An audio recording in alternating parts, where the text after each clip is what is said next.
Hello दोस्तों। आप सबको पता है कि मैं आजकल हॉन्टेड हाउस सीरीज़ पे वीडियो ला रहा हूँ। पिछले वीडियो में हमने पेरिस में स्थित एक हॉन्टेड हाउस के बारे में बात करी थी। आज हम जिस हॉन्टेड हाउस के बारे में बात करने जा रहे हैं वो स्वीडन में स्थित है। इस घर का नाम है हॉन्टेड विक्रेज बॉर्गवेटनेट स्वीडन। ये घर स्वीडन के एक गाँव बॉर्गवेटनेट में है और ये पूरे स्वीडन का सबसे हॉन्टेड घर माना जाता है। 1876 में बना था ये घर। हालांकि इसमें पैरानॉर्मल चीज़ों का महसूस होना 1927 में शुरू हुआ। सबसे पहले इस घर में रहने वाले सदस्यों ने पैरानॉर्मल चीज़ों को महसूस किया और लोगों के साथ शेयर भी किया। बहुत सारी भूतिया घटनाओं में जो सबसे अनोखी और ज़्यादा डरावनी थी वो एक सदस्य के साथ में घटी।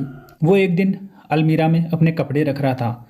उसकी आंखों के सामने उसका एक कपड़ा बहुत तेज़ी से फट गया और काफ़ी लंबी दूरी तक फटता हुआ चला गया। उसने ये सब होते हुए अपनी आंखों के सामने देखा। उसने वहीं पर अंदाज़ा लगाया कि हो ना हो इस घर में कोई पैरानॉर्मल शक्ति रहती है, वही इन चीज़ों को बार बार अंजाम दे रही है। बाद में भी 1930 में इस घर में एक पादरी रहा करता था। एक दिन उसने देखा कि एक लेडी जो उससे दूर जा रही थी, उसने हरे रंग के कपड़े पहन रखे थे और वो उसकी आंखों के सामने अचानक गायब हो गई। वो इस बात से काफ़ी डर गया। ये सिलसिला यूं ही चलता रहा और 1940 में एक कपल यहाँ रहने आया। उसने भी ऐसी कई चीज़ों को महसूस किया जो कि अनएक्सपेक्टेड और अनएक्सप्लेनेबल थी। इनको बंद कमरों में किसी के रोने और चिल्लाने की आवाज़ें आती थी। कमरों का सामान हिलने डुलने लगता था। इस जोड़े ने बताया कि घर में इन दोनों के अलावा कोई नहीं रहता था। लेकिन एक दिन सुबह उठकर ये दोनों देखते हैं कि उनके अलमीरा जो कि कमरे के एक कोने में रखी थी, अब वो दूसरे कमरे में मिली और उसके अंदर रखे हुए सारे ही कपड़े फटे हुए थे। एक रिश्तेदार उनसे मिलने आई। उसको बातें करते करते काफ़ी समय लग गया और वो रात को यहीं रुक गई। रात को वो अकेली एक कमरे में सो रही थी तो 2:30 बजे उसकी नींद खुली और उसने देखा कि 3 चुड़ैल जैसी शक्ल की औरतें उसको विंडो में से घूर रही है और बार बार घूरी जा रही है।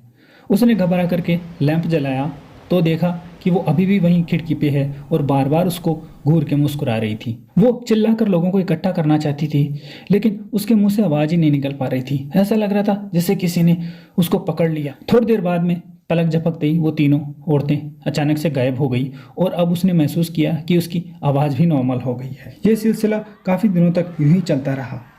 बाद में 1945 में एक जर्नलिस्ट उस घर में आया। उसका नाम एरिक था और उसने उस घर के बारे में काफ़ी सुन रखा था कि वहाँ पर अजीब और पैरानॉर्मल चीज़ें बार बार घटित होती रहती है। वो उन सबको एक डायरी में उतार कर एक जर्नल तैयार करना चाहता था। वह बताता है जब वह घर में बैठकर अपनी डायरी लिख रहा था और पैरानॉर्मल चीज़ें जो भी वो महसूस कर रहा था उसको उतार रहा था तो उसके अलावा घर में कोई नहीं था और अचानक ही किसी ने पीछे से उसकी कुर्सी को धक्का दिया और वो मुंह के बल गिर गया। उसके नाक पर काफ़ी चोट आई और खून बहने लगा। वह उठकर यहाँ वहाँ देखा और उसे पता था कि उसके अलावा वहाँ पर कोई नहीं है, लेकिन उसने सोचा कि शायद कोई मजाक कर रहा हो। लेकिन काफ़ी देर ढूंढने के बाद भी उसे कोई नहीं मिला और अचानक से एक हवा का तेज झोंका आया और उसके आर पार सा हो गया।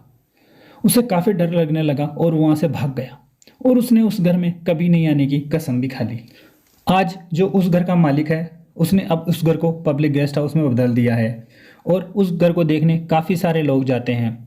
अगर उसकी माने तो वो बताता है कि वहाँ पर काफ़ी सारे लोग आते हैं लेकिन कुछ नाम मात्र के लोग ही घर के अंदर घुसते हैं और रात को रुकने का साहस करते हैं एडवेंचर के लिए।